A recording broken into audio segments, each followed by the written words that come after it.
The survey team arrived on a Tuesday.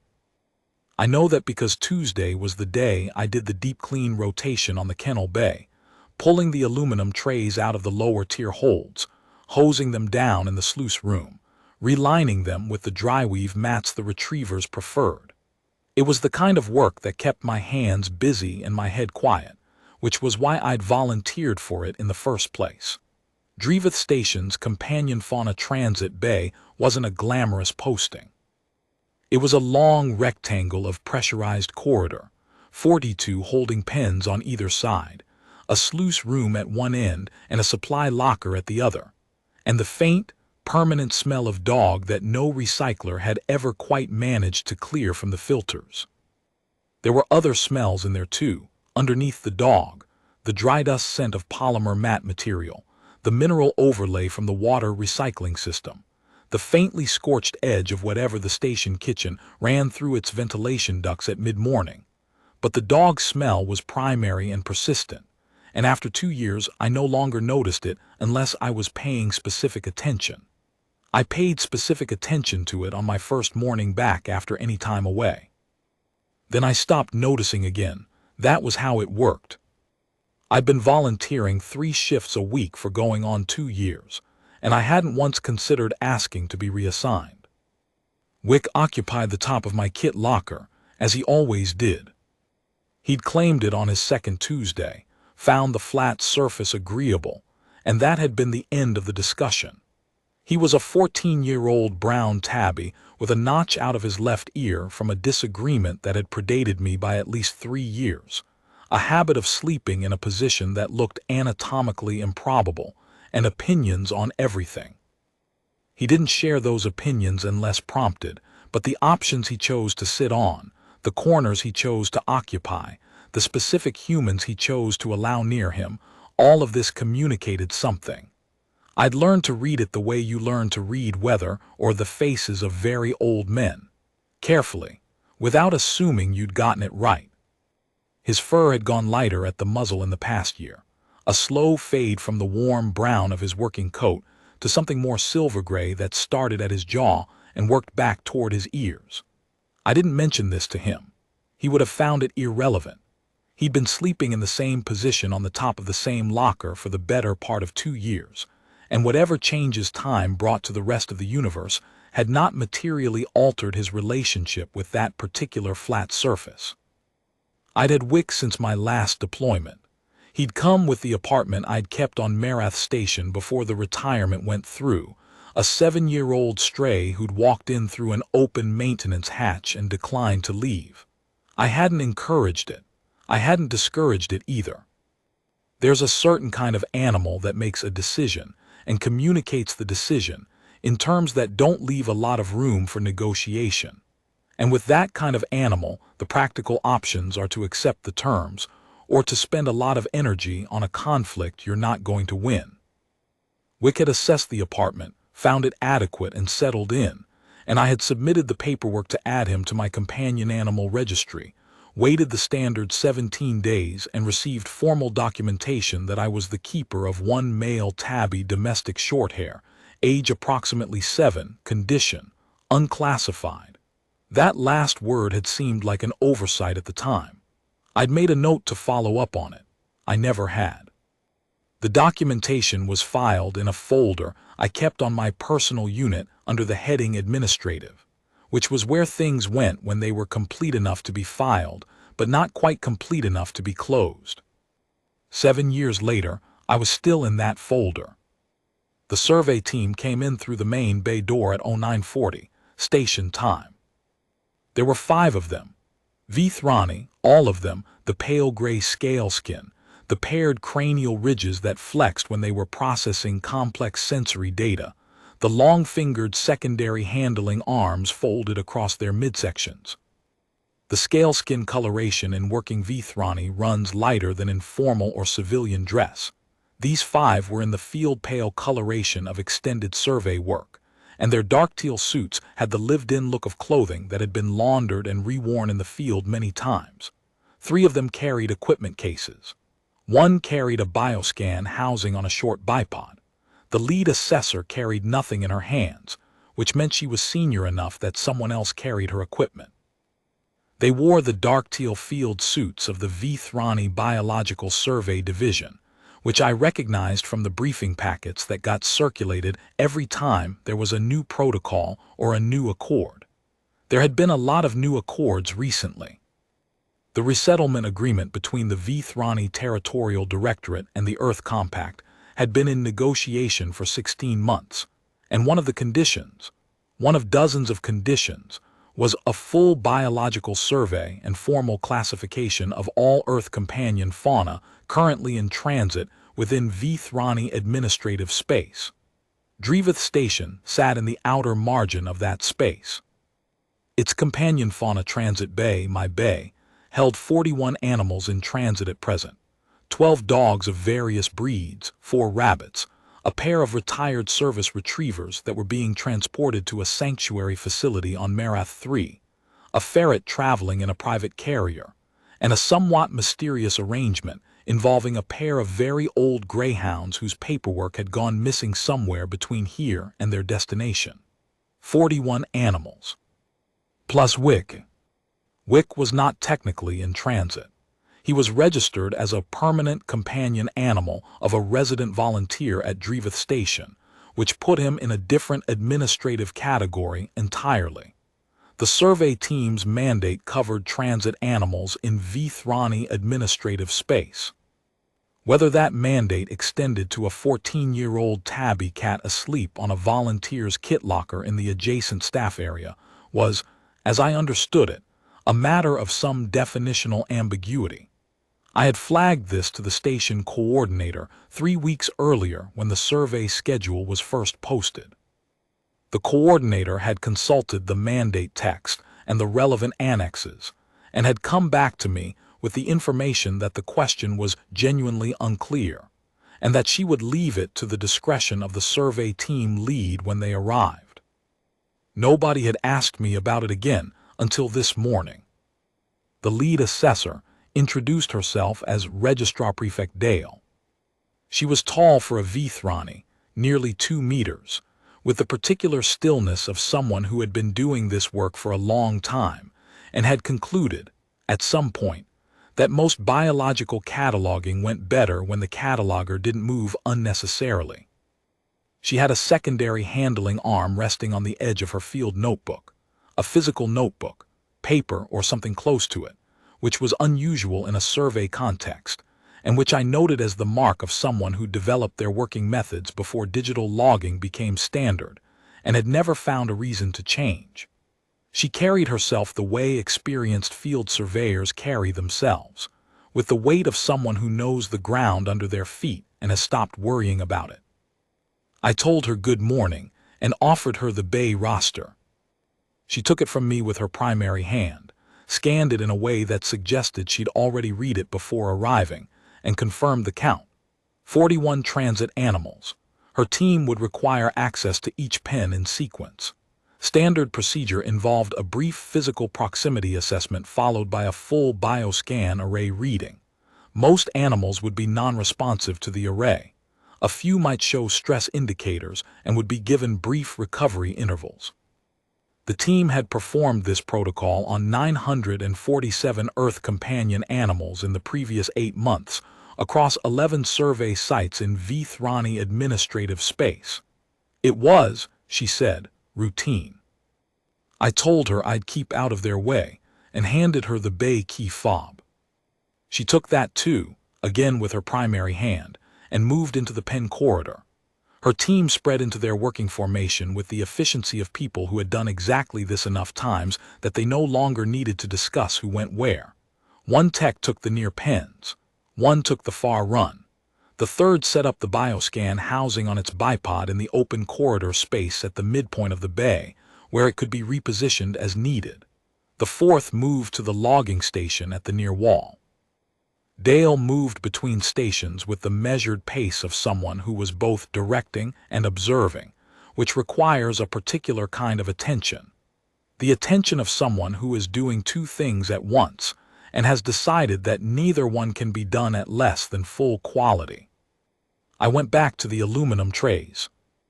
It's worth describing the bay for a moment, because the bay is the context for everything that happened afterward, and the context matters. 42 pens on either side of the central corridor, which runs about 60 meters from the main door to the staff area at the back. The pens are standard station spec, aluminum frame, composite walls, polymer flooring with the drain channels for hosing, mesh fronts with secure latches. Not small for a transit pen, not generous. The animals in them are in transit, not in residence, and the infrastructure reflects that. What I'd added in 2 years of volunteering were the dryweave mats, which were not standard issue, but which made a difference. The animals clearly registered, and the water dispensers with the adjustable pressure settings, and the habit of spending actual time in the pen corridor rather than simply servicing it. Animals in transit know when there are people in a space and when there aren't, and the quality of the people matters. The first 2 hours of the survey went without incident. The survey team moved through the pen runs with the systematic efficiency I'd expected from their manner at entry. Each pen got the same sequence: approach at a measured distance, proximity assessment logged, bioscan housing repositioned and run, reading recorded. The senior tech cleared the pen before moving to the next one. The dogs were, on the whole, cooperative. Most of them were experienced travelers. You got that on a station like Drevith, which sat at a resettlement transit intersection and saw a lot of families moving with their animals to new postings. Experienced travelers had usually been through something like a health check before and understood the general shape of the experience. Approach, brief assessment, move on. A few of the dogs were less experienced. There was a young shepherd mix in Pen 8, maybe 2 years old, who had apparently not yet developed a settled relationship with strangers in close proximity, and expressed this with a sustained, low-level vibration of her hindquarters. The survey tech handled her with patience and no wasted motion. The bioscan reading came back clean. He logged it and moved on. The young shepherd watched him go with an expression that suggested she was reserving judgment. I was on my 4th tray when I heard the first one, a small, flat sound that I couldn't identify from across the bay. Not distress, not a scanner malfunction, something in between. I looked up. One of the junior survey techs was standing very still outside Pen 14, which held Rourke, a 7-year-old Labrador mix traveling to his new handler on Verath Station. Rourke was a well-traveled dog, steady in transit, utterly uninterested in alien smells. He'd met a Vethrani within his first week, apparently, and had concluded the experience was neither threatening nor interesting, and had filed it accordingly. He would have sat still for the proximity assessment. He would have let the bioscan run without comment. He was that kind of dog. The tech was holding her scanning pad with both primary hands and staring at the reading. She said something in low Vethrani to her colleague. He came over. He looked at the reading. He said something back. They looked at Rourke, who looked back at them with the mild, brown-eyed patience of a dog who has nothing to hide and has never found it necessary to be anxious about things. The tech made a notation. They moved on. I noted it and went back to my trays. The rabbits were in pens 19 through 22, a cluster arrangement that the 4 of them seemed to find comfortable. They could see each other through the mesh fronts and had apparently established some kind of social compact based on this proximity. The survey ran quickly through them. One of the rabbits, the gray one, the oldest, who had the look of a rabbit that had survived enough to have developed opinions, watched the bioscan housing with an alert, considering attention that struck me as different in quality from the other 3. The tech with the logging pad looked at the gray rabbit's reading for slightly longer than the others. Then he moved on. By the time I'd finished the lower tier and moved to the mid-tier holds, the team was about a third of the way through the bay. They were working methodically, which I respected. 2 techs ran the bioscan array while a third logged the readings, and a 4th conducted the proximity assessment. Registrar Prefect Dale moved between stations, reviewing readings, making notations on her primary unit, and in her physical notebook in parallel, which was an efficient way to ensure no data was lost if either system failed. She didn't hurry. She didn't show any particular emotion about anything she saw. I had the impression she was somewhere between competent and very competent, and that the distinction wouldn't reveal itself in anything as small as a morning survey work. The retired service retrievers were in pens 23 and 24, side by side, and they were the point at which the survey's efficiency began, very slightly, to change texture. They were both 11 years old, both female, both with the particular quality of old working dogs that have been well treated and know it. A settled gravity that made them sit up straight when the survey team approached, not out of alarm, but out of the same habitual attentiveness that had made them good working dogs in the first place. They'd been service animals for most of their lives, search and recovery, from the documentation that came with them. And they had the demeanor of animals that had been asked to do hard things in hard places, and had done them without complaint, and were now, in their retirement, being transported to a place where the hardest thing asked of them would be to allow themselves to be looked after. One of them offered the scanner a slow, courteous sniff. The Vethrani tech held very still while she did it. The other retriever watched the tech with the patient, focused attention of an animal assessing something that might require a response and concluding, for the moment, that it didn't. I saw Dale look at that reading twice. She stood at the logging station for perhaps 30 seconds longer than she had at any previous pen. She made a notation in her physical notebook, the deliberate, careful motion of someone writing something they want to be accurate. Then she moved on. The ferret, in its private carrier in Bay Alcove 3, was absolutely uninterested in the survey. This was consistent with its general philosophy. It had been in that carrier for 4 days and had emerged twice, once to eat and once, apparently, to rearrange its bedding, and had otherwise conducted itself as though the larger universe was somebody else's problem. The bioscan reading must have said something interesting, because Dale had her secondary handling arm on the housing again, the way she did when she was thinking, but she didn't stop. The ferret had retreated behind its bedding arrangement. The survey moved on. The greyhounds were last before Wick's locker. They were very old greyhounds, 14 and 16 respectively, traveling under the name of a compact resettlement coordinator, whose address had turned out to be a forwarding office. Their paperwork had gone through 3 administrative corrections since they'd arrived on Dreveth 6 days ago, and at present they existed in a state of bureaucratic limbo that the station coordinator was attempting to resolve.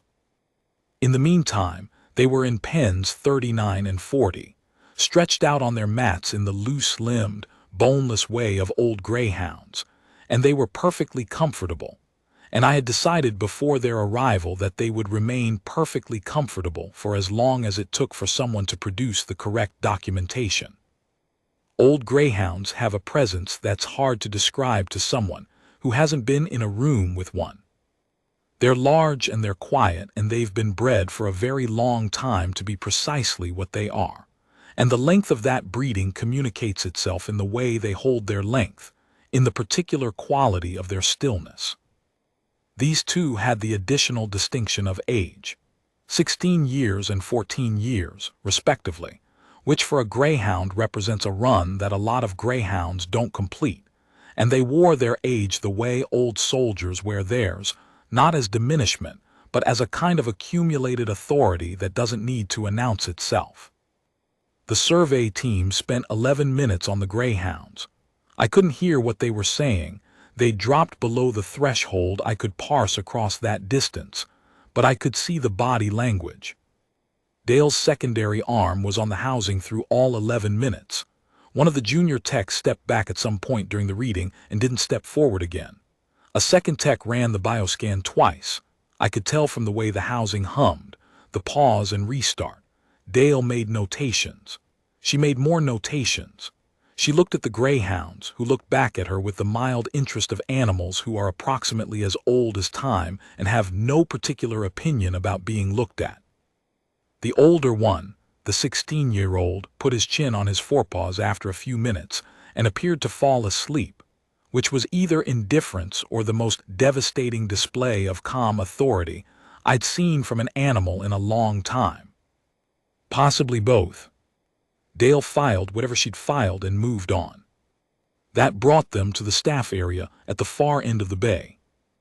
My kit locker stood against the back wall, a gray standard-issue station lockbox with a brushed aluminum top, and my name stenciled in the regulation type on the door.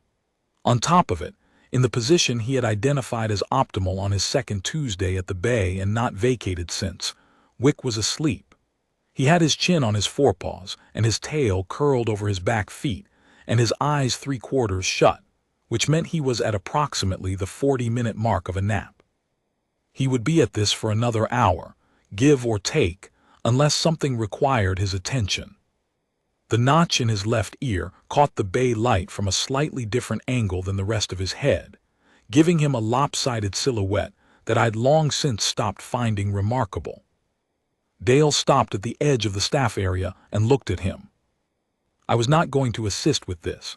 I set my tray liner down on the sluice room threshold and watched. "This animal," Dale said, "is not on the transit roster." "No," I said. "He's not in transit, he's mine. Permanent companion, Dreveth Station Registry." Dale looked at her primary unit. "The survey mandate covers Earth companion fauna in Vethrani administrative space." "Yes," I said. "Dreveth Station is in Vethrani administrative space." "Yes," I said. "This animal is in Earth companion fauna." "He is," I said. "He's a tabby cat. Domestic shorthair, male, 14 years old." Dale's secondary handling arm moved to the edge of her field notebook and rested there. She hadn't shifted it since she'd noticed Wick. "The mandate," she said, "uses the phrase transit animals in Section 1 and Earth companion fauna present in Vethrani administrative space in Section 4. There is a definitional tension."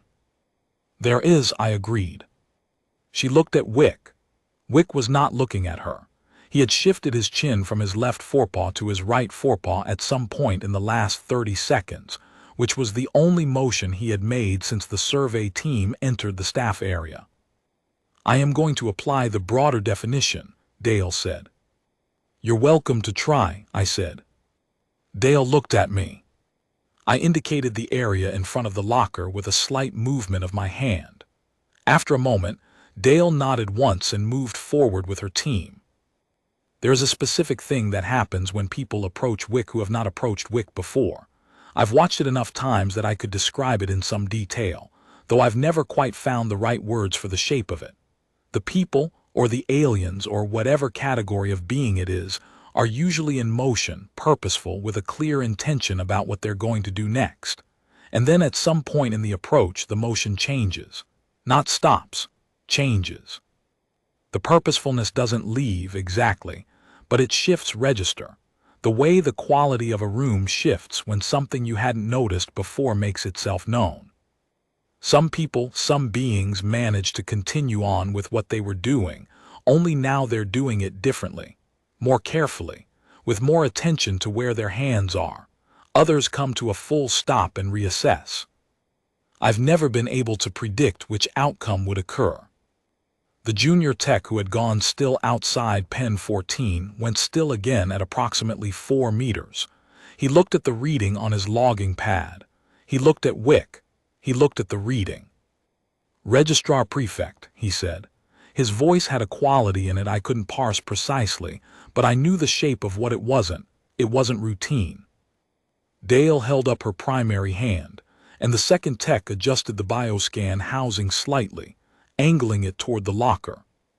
The array had a range of about 8 meters and a resolution that, based on what I'd read in the survey documentation, could pick up detailed neurological density profiles at 12 meters under optimal conditions. The staff area was small and uncluttered and free of the electromagnetic interference that pen corridors could generate from the water dispensers and the pen locks. This was, clearly, optimal conditions. Wick was 3.5 meters away. The array hummed. I know that sound. I'd heard it 41 times in the previous 3 hours, a low, continuous tone with a slight harmonic above it that rose when the scan was processing something dense. It was the same sound every time, modulated by the density of what it was reading. Retrievers gave it a good rise. The greyhounds had given it a rise I'd heard from across the bay. The ferret, remarkably, had given it a rise that had made Dale's secondary arm go to the housing. The array tone rose. It rose past where it had been for the greyhounds. It rose past where it had been for the retired service retrievers, who had given it the second highest reading of the morning so far. It was still rising. The tech with the logging pad said something in Vethrani that I did not have a translation for, not because it was obscure vocabulary, because it didn't seem to be a word exactly. It seemed to be the noise a person makes when a number appears on a screen that they are not immediately certain their equipment is working correctly. A sound without grammatical content, a pure expression of the need to have a moment before proceeding. The array tone leveled. Then it rose again. Dale was very still. The stillness she'd had throughout the morning was a different kind of still, the stillness of professional practice, of someone doing precise work and not wasting motion. This was a different stillness. It was the stillness I associated with people who had just noticed something that was going to require them to revise some assumption they had not known they were making. The assumptions people don't know they're making are always the ones that cost the most when they go. Wick opened one eye. He looked at the bioscan array for approximately 4 seconds. His pupil was not dilated. His ear did not rotate. His tail did not move. He looked at the array the way he looked at most things that were not a bowl of food or a flat surface with adequate padding, with a mild, considering interest that made no promises about what it was going to do next. Then he closed his eye and resettled his chin on his forepaw. The array tone stopped. There was a silence in the staff area that I would describe as attentive. The junior tech had his logging pad flat against his chest. The second tech had both primary hands on the bioscan housing and had not moved. Dale had not moved. None of them had moved. The kind of stillness that happens in a room when something occurs that no one has a prepared response for, and everyone is waiting to see who responds first. The ceiling exceedance threshold, Dale said, is the point at which the standard neurological density protocol is unable to generate a complete classification profile because the reading exceeds the scale parameters of the instrument. I see, I said. We have exceeded the ceiling exceedance threshold on 5 previous occasions in 9 months of survey operations, she said. 4 of those occasions involved Earth dogs. 1 involved a pair of Earth horses on a transit vessel out of Marath 4. I waited. We have not, she said, exceeded the ceiling threshold on a cat. That's interesting, I said. I meant it. Dale looked at Wick. Wick was asleep. We will need to conduct the proximity assessment, Dale said. This was, I gathered, a thing she was saying partly to herself and partly to her team and only incidentally to me. It was the kind of statement that people make when they've decided to keep moving forward with a procedure because it is the procedure, and the alternative is standing in a staff corridor not doing the procedure, and that is not a tenable professional position. The procedure existed for a reason. The procedure would be followed. The proximity assessment, as I understood it from the survey documentation, involved the survey technician approaching the animal to within 2 meters, making a standardized set of observations about the animal's physical presentation, response posture, and behavioral indicators, and logging those in the formal record. It was designed to capture things the bioscan couldn't: the specific way a dog held its weight, whether a cat's pupils were tracking or neutral, whether the animal's attention was directed, resting, or diffuse. It was also, the documentation noted, the point at which animals with active threat responses most commonly expressed them. The protocol included a step-back provision for techs who assessed risk at the 2-meter point. The step-back did not require justification. The junior tech looked at Dale. Dale looked at the junior tech. Then she conducted the proximity assessment herself. She moved forward with the particular care of someone who is pretending, for professional reasons, that they are not moving with particular care. The distance from where she'd stopped to where Wick was on the locker was perhaps 5 meters. She covered 3 of those meters with the measured step of someone who is behaving normally, professionally, routinely. Then she stopped. She was at 2 meters. She was perhaps at 1.5 if I was being honest about the distance, because she had not slowed to stop.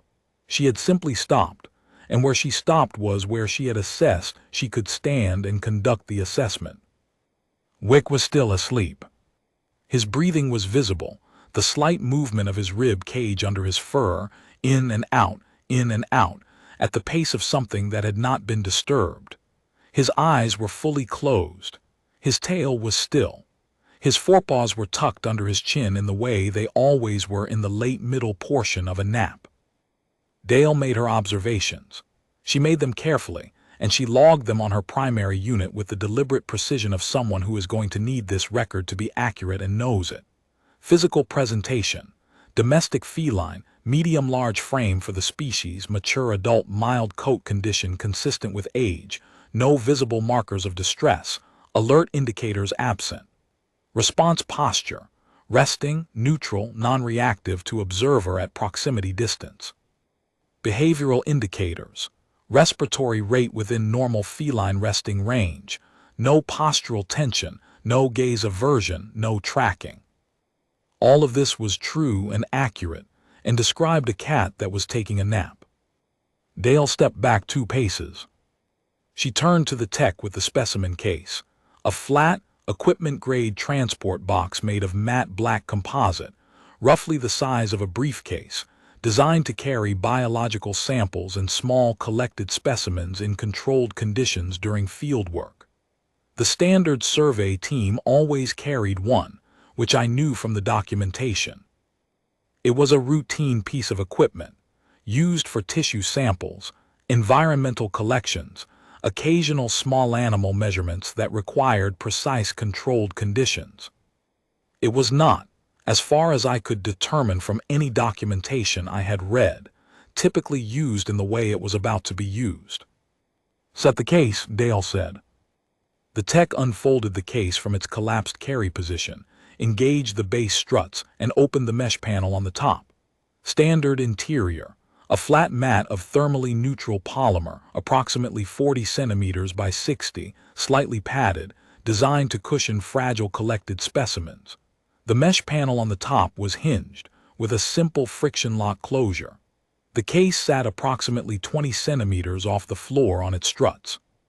The tech set it on the floor beside the locker, slightly to the left of center, so that the top surface of the case was visible and accessible from the top of the locker, without requiring anything to jump. Then everybody waited. I was watching Wick because I had a reasonable sense of what was about to happen, and I wanted to see how long it took. It took 47 seconds. Wick opened both eyes, regarded the case without any particular expression, stood up on the top of my kit locker, stretched in the comprehensive way that cats stretch when they have just made a decision, and the decision has been made, and now the muscles involved in the transition need to be brought up to operational temperature, and stepped off the edge of the locker directly into the specimen case. The step was clean, no hesitation, no adjustment midair.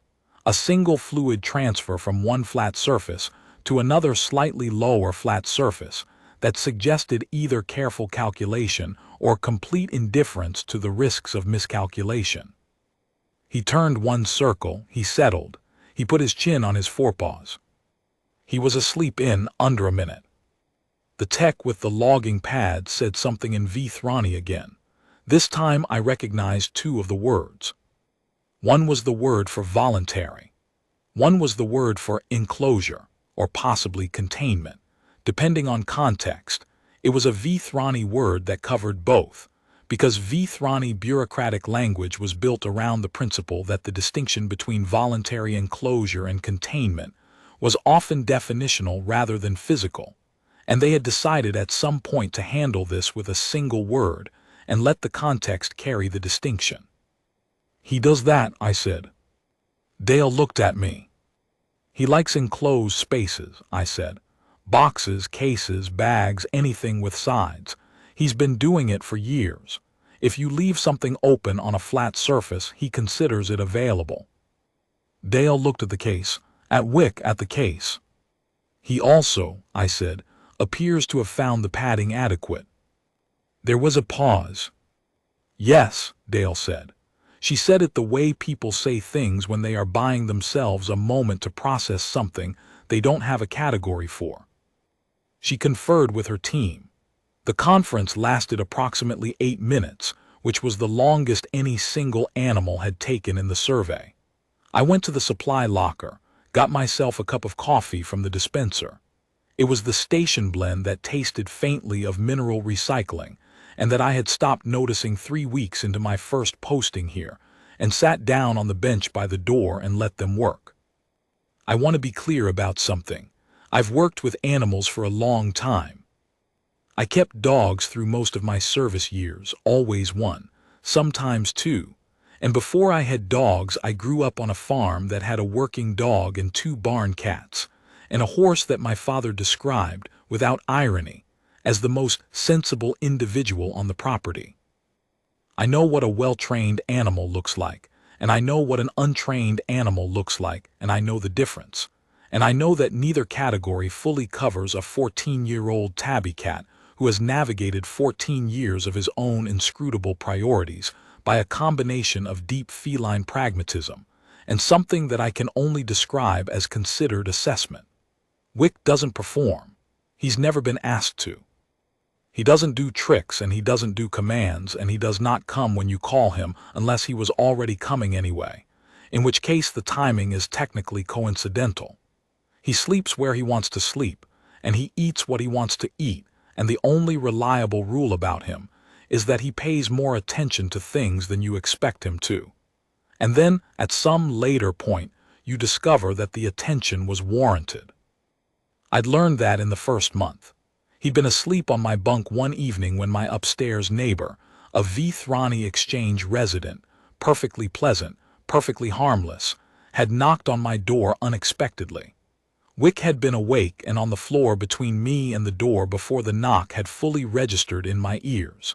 He'd looked at the door for 3 seconds. Then he'd gone back to the bunk. I'd opened the door, found my neighbor holding a package I'd left in the building's common courier slot, thanked him, closed the door, and stood there for a moment thinking about the 3 seconds. That was 5 years ago now. The survey team's conference resolved itself. Dale turned from her team and looked at the case, which still contained a sleeping cat, and made a notation on her primary unit and a second notation in her physical notebook. Then she sat down on the bench across from me. This was not, I thought, standard survey protocol. It was also the first unscheduled action she'd taken since entering the bay.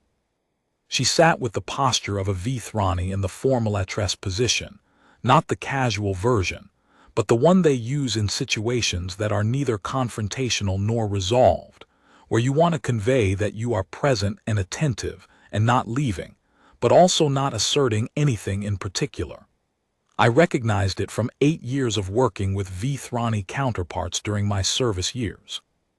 It was the position for conversations that both parties had decided were worth having, and that neither party was quite sure how to begin. "How long," she said, "have you had this animal?" 7 years, I said. She thought about that, and before you. "Someone somewhere," I said. "He came to me as a stray. I didn't ask a lot of questions, and neither did he." Dale nodded slowly. Vethrani nodding was a considered gesture. They didn't do it reflexively the way humans did. When a Vethrani nodded, they decided to nod. "The readings I obtained," she said, "are outside the standard classification parameters for companion fauna. The neurological density profile exceeds the ceiling threshold of the instrument I'm using. It also exceeds the ceiling threshold of the highest rated instrument the survey division currently fields." "What does that mean practically?" I asked. Practically, she said, it means I cannot file a formal biological classification for this animal within the parameters of the current survey mandate. The mandate requires a completed classification profile. I cannot complete a classification profile. I therefore cannot fulfill the mandate. For one animal, I said. For one animal, she agreed. I looked at Wick. He was still in the case. He had moved at some point in the last few minutes from the chin-on forepaws position to a position in which his chin was resting on the side lip of the case, which was slightly higher than his forepaws, and which seemed to suit him. His eyes were fully shut. The padding appeared from where I sat to be adequate. What happens to the survey? I asked. The survey is complete, Dale said. 41 transit animals fully catalogued. 1 resident companion animal, profile classification incomplete. Category indeterminate. I will note the ceiling exceedance and the voluntary enclosure behavior in the formal record. The voluntary enclosure, I said. Yes, she paused. She looked at the notebook in her primary hand and then set it on the bench beside her with the careful deliberateness of someone setting something down because they need both hands free for the next part of the conversation. In 9 months of survey operations, we have had 3 animals attempt voluntary contact with the survey equipment. All 3 were earth dogs. None of them entered the specimen case. No animal has previously entered the specimen case voluntarily during a proximity assessment. I thought about what I wanted to say next. I had several options. I went with the straightforward one. Is that going into the record? Yes, Dale said. It has significant implications for the definitional question of behavioral range in companion fauna with ceiling threshold neurological profiles. The voluntary aspect is distinct from the enclosure preference. A cat entering an available box because it is a box is, I am told, a documented earth feline behavior. It is, I said. The neurological density threshold makes the behavior non-trivially different in classification terms, she said. A behavior that is identical in form to standard feline enclosure behavior, but occurs in an animal whose neurological profile exceeds the instrument's measurement capacity, is not, in formal terms, the same behavior. We cannot rule out that the behavior is simply the feline behavior. We also cannot confirm that it is simply the feline behavior. The instrument does not give us the data required to make that determination. I thought about that. You're saying you can't file it under this is just a cat who likes boxes. No, Dale said, I cannot. There was a long pause. What do you file it under? I asked. She looked at the case. We are developing the category, she said. She said it without irony and without apology, and with the particular quality of someone who has accepted that some problems are larger than the current framework, and that the correct response to this is to begin building a better framework rather than forcing the problem into the existing one. I decided that I liked Registrar Prefect Dale. Her team had been making notations during our conversation, each of them at different stages of their own processing. The junior tech, who had gone still twice now, had the logging pad face down on his thigh and was looking at the middle distance with the expression of someone who is constructing a framework in his head and finding that some of the pieces don't fit where he'd expected them to. The second tech had produced a secondary scan unit, smaller, handheld, different technology, and was running it slowly in the direction of Wick from a distance of about 6 meters. The reading was apparently the same. He'd run it 3 times. He was running it a 4th time when I noticed. The secondary unit, I said. Dale glanced at him. He's checking for instrument error. What does it say? The same thing, she said. The tech put the secondary unit away. He did it with the careful movements of someone who is not entirely sure what to do with their hands next. Registrar Prefect, the logging tech said. He had his primary unit open. I have the record draft. Dale crossed to him and read it. She made 2 corrections. She read it again. She made 1 more correction. Then she walked back to where I was sitting and she handed me the primary unit. I read the record. It was dense. Survey notation language compresses a great deal of information into a small number of formalized phrases, and you need the index to parse most of it cleanly, but the core of it was legible. The animal's designation was listed as Earth companion fauna, domestic feline, Felis catus, common tabby, male, 14 years approximate. Classification status, ceiling EXC-DANC incomplete. Neurological density profile, scale maximum reached at 2 readings, instrument maximum capacity confirmed by secondary unit, reading logged as indeterminate high. Behavioral notation, voluntary enclosure behavior, specimen case, duration ongoing. Under the standard classification code field, where every other animal in the bay now had a 4-digit number, there was a notation I did not recognize. At the bottom of the record, in a field I had not seen on any prior survey documentation, in a Vethrani phrase that I knew from context rather than vocabulary, from the way the tech had written it carefully, with the attention of someone inscribing something that doesn't have a standard form yet. There was a designation that translated roughly, imprecisely, but usably as observer.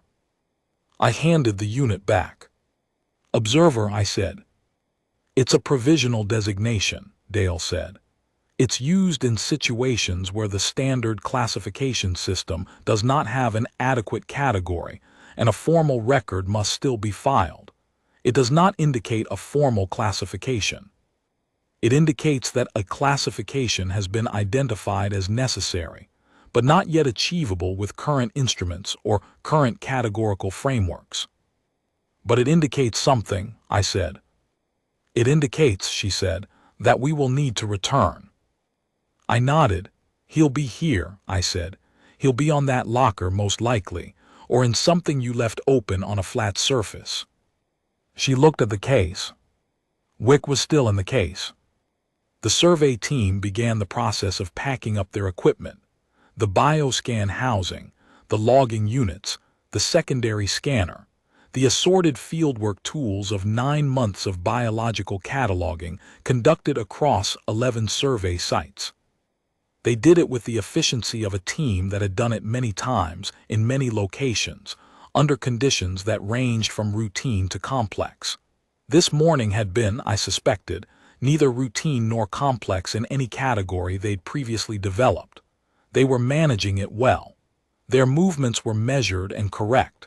Whatever each of them was processing, they were processing it in the professional register, which I respected. The case was still open. The case was still at present occupied. The case, I said. Dale looked at me. Do you need it today? She considered. We have a secondary case in the transport, she said. The survey is complete. I do not require this case for any remaining activity today. Then I'll return it when he's done with it, I said.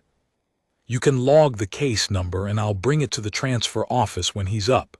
Might be an hour, might be 3. Dale looked at the case for a long moment. It was a case that contained a cat. The cat was not asking anything of her. It was simply in the case, in the same position it had been in for the past 20 minutes, with its chin on the side lip and its eyes closed, neither requesting permission to be there nor requiring it. Dale made a notation on her primary unit, the case number, I assumed, and the temporary custody arrangement, and she accepted this with the measured professionalism of someone who has decided that the correct response to an unprecedented situation is to make a thorough record of it and proceed, because the record is the one thing you can control when everything else is outside the standard parameters. Thank you for your cooperation this morning, she said. Thank you for the thorough work, I said. I meant that too. She nodded once in the considered Vethrani way and led her team out of the bay. The door sealed behind them with the slight pressure equalization thump that all station doors made, and then it was quiet. Not silent. There was always the low background of the recyclers and the ventilation, and the distant sounds of 41 animals in 41 pens doing what animals in pens do in the morning. But the particular quality of attention that 5 trained biological surveyors bring to a room left with them, and what remained was the ordinary texture of the bay, the smell of dog and dry polymer mats, and the mineral faint coffee that had been recycled through this station's system so many times it had achieved a kind of permanent geological quality, and the specific silence of someone asleep. I sat on the bench for a while and looked at Wick. He hadn't moved during any of it, not during the bioscan, not during the proximity assessment, not during the conference or the conversation or the packing of the equipment. He was in the case, chin on the side lip, eyes shut, and his breathing was the same as it had been when I'd first come in this morning and found him already on the locker. I thought about the field in the survey notation that read observer. I thought about what it meant to be in a room and have everything in the room be looking at you, and to simply not participate in that, not because you couldn't but because you'd assessed the situation and found it insufficient to require your participation. There was a discipline to that, if discipline was the right word for it, or a clarity. The kind of clarity that comes not from certainty about the future but from a settled relationship with the present. This is where I am. This is what I have determined is adequate, and the opinions of the room about those 2 facts are noted and will not be acted upon. He'd been doing it for 14 years. He'd been doing it, probably, for longer than I'd known him.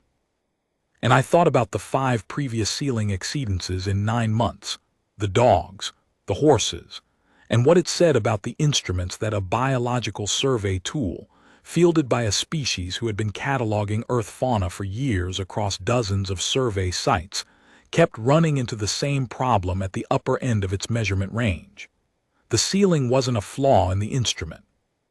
The ceiling was a design limit set by what the instrument's designers had expected to need to measure, and the designers had looked at the range of fauna they expected to encounter and had set the limit accordingly. They'd set it too low. Not because they were poor scientists, because the things they were calibrating for were not, in their experience, the things they were going to find. You set your instrument's ceiling where you expect the ceiling to be, and then Earth brought its animals into the zone, and the ceiling kept appearing in the wrong place. We'd sent our pets ahead of us in a lot of cases, not deliberately, not as a strategy. We'd just done what people do, moved somewhere and brought the dog, volunteered somewhere and brought the cat. The animals had come with us, the way they always had, and they'd been here in Vethrani administrative space, in kennels and transit holds and station apartments and the backs of civilian transport vessels, for years before anyone sat down to formally classify them. And the Vethrani had been trying to classify them, and the classification kept coming back incomplete, and the incomplete record kept accumulating in a field that was now labeled observer. I wondered sometimes what the Vethrani made of that pattern. The fact that the first wave of Earth presence in this part of space had largely been companion animals, working dogs and farm cats, and the occasional parrot riding on somebody's shoulder because the shoulder was where it preferred to be. Not a fleet, not an expeditionary force. Just people moving through the galaxy with their animals, the way people had always moved through the world with their animals, and the animals were fine with that, and had opinions about where they preferred to sleep. Wick had opinions about where he preferred to sleep. He was, at this moment, sleeping in a Vethrani survey team specimen case, which was a thing that would be formally documented in the Vethrani Biological Survey Division's official record for the Drevith Station Survey, under the notation voluntary enclosure behavior, specimen case, duration ongoing. He was listed as category indeterminate. He was listed as observer. He would not care about any of this. He had found a flat surface with adequate padding and sides, and a mesh panel that apparently did not bother him, and he had made a decision, and the decision had been made. I needed to finish the mid-tier trays. I got up, picked up my tray liner from where I'd left it on the sluice room threshold, and went back to work. The retrievers needed their late morning water check at 11. The greyhounds, the ones with the missing paperwork, had a preference for the dryweave mats being oriented lengthwise, which was a detail I'd figured out on their second day, and which the standard intake documentation hadn't mentioned. Small things. The work of keeping animals comfortable in transit, which was a job that required more attention than it looked like it did from outside, and which I had found in the 2 years I'd been doing it to be exactly sufficient in scope for where I was at this point in my life. At 20 past 11, I heard the mesh panel of the specimen case lift. I looked up from pen 17, where I was refilling the water dispenser for a pair of retired hunting dogs who had apparently concluded that the previous dispenser setting was unacceptable. Wick stepped out of the case, stretched comprehensively the extended sequence, the one that took most of his spine, and concluded with a rear leg extension that seemed to go on slightly longer than was strictly anatomically necessary, and stepped back up onto my kit locker. The motion was the same as always, clean, unhurried, precise. He didn't look back at the case. He looked at me from the top of the locker, not a long look, a confirming look, the kind of look that says, "Yes, I'm still here, the situation has been assessed, no further information is required." Then he went back to sleep. I noted the time, went to the supply locker, found the case number on the label, and messaged the Vethrani Survey Division Transfer Office to let them know the case was available for collection. They sent an acknowledgement. They also sent a secondary message from Registrar Prefect Dale directly, which said, "The record has been filed. The observer designation has been logged as of 0947 Dreveth Station Standard Time. We will return in the second survey cycle, 14 months from present. Please ensure the animal remains available for reassessment." I read the message twice. Then I typed back, "He will be here. He will be on the locker or in something you've left open." I sent it and went back to the dogs. The greyhounds had decided the dispenser setting was now acceptable. The retired retrievers were in the sun patch from the bay's porthole, a small, warm square of artificial starlight that had been hitting that spot every morning at 11:30 for as long as I'd been here, and which both dogs had identified as optimal within their first day. The ferret was doing whatever the ferret did, which I had long since decided was between the ferret and whatever higher authority was keeping track of ferrets. The young shepherd in pen 8 had apparently concluded that the morning had not, in fact, required the sustained vigilance she'd initially committed to, and was lying on her mat with her chin on her forepaws and the expression of an animal that is choosing, provisionally, to accept the current state of affairs. At noon, I took my lunch break on the bench by the door, which gave me a clear sightline to the kit locker. Wick was asleep on top of it. His breathing moved his rib cage, in and out, slow and steady at the pace of something that has considered the available evidence and found it insufficient to be concerned about. The survey was done. The teams had come and gone. The bay had returned to itself.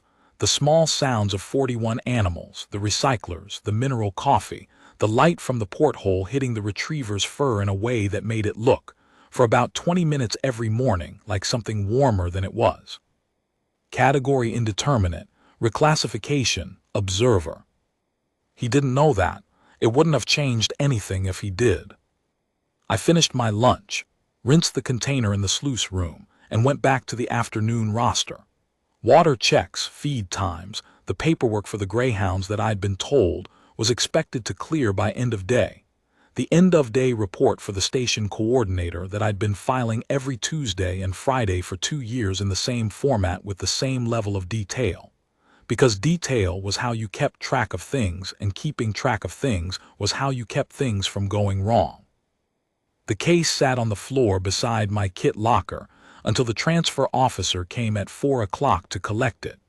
He was a young Vethrani, newer posting, I guessed, from the way he moved in the station corridors, still learning where everything was. He had the case paperwork on his logging pad, and he picked up the case, and he was almost to the door before he stopped and looked at the case, and then looked at me. "Is this the case from the morning survey?" he said.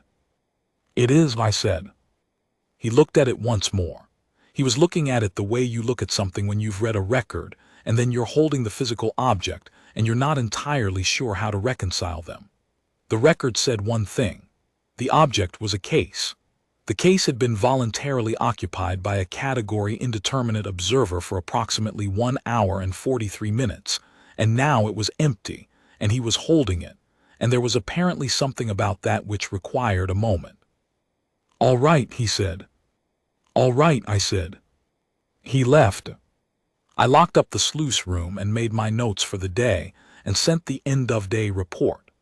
The bay settled into its evening mode, the lighting dropping half a grade, the temperature holding, the animals moving through their end-of-day routines with the unhurried competence of animals who know their schedule and have no objections to it.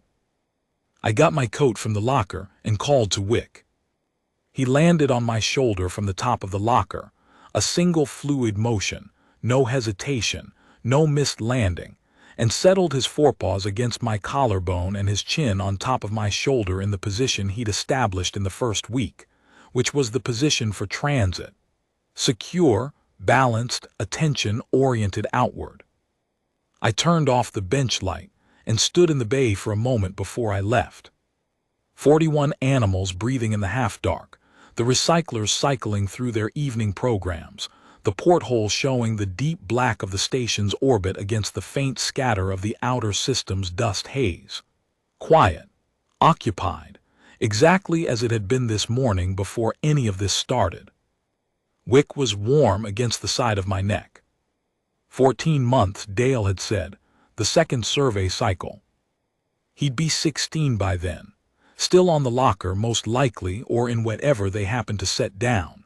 Still category indeterminate probably if the instrument couldn't go higher than it could go. Still observer, which was, I'd decided on the walk to the supply locker at noon, not a bad thing to be called. Not a classification, not a verdict. Just the notation that said, we looked, we ran the numbers, and this is something we do not yet have the categories to contain. That seemed about right. I turned off the bay lights and went home. Wick rode my shoulder the whole way. He always did.